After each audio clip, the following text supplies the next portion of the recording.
Sanibonani sizwe sakithi ngibingelela bonke ababukela le video evela uma ngivela kuyo njengamanje obingelela uMenzokuhle kunene ozalwa kwahlabisa enhlwathi la ngizalwa khona ngakhulela ehlwe kaMdukula ngikhuleka khona isikhathi samaNgongoze okwamanje sengila eMpumalanga kwaMhlanga eKhayilisha la ngikhona ekhaya mama komalume bafowethu ngithi angizona ethulela nawo umsebenzi wami wakulonyaka wa2024 isihloko sawo umsebenzi wami album le ihloko sayo sithi bambulale inhlako muzika baba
ngicela ukudlulisa ukubonga kakhulu bafethu engibambisene nabo kulomsebenzi bafethu sibambisene kamnandi insizwa nje iningi yize abanye ngeke ngibabala sahlanganisa izinsizwa lapha nesidlala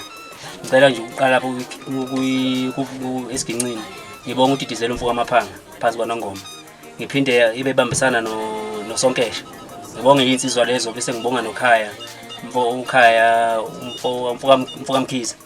uKhaya umfuka Mkhize ngibonge naye lapha ku Best Beat sidlalisene kamnandi ngiphinde ngibonga umuntu wentombi kwinkostina bese ngibonga uGodima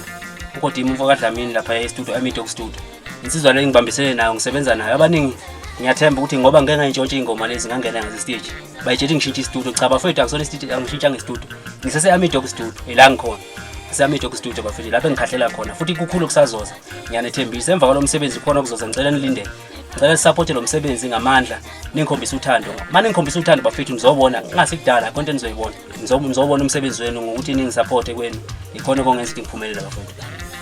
ngicela nje niqhubeke kanjalo nesupport ningisupport bafethu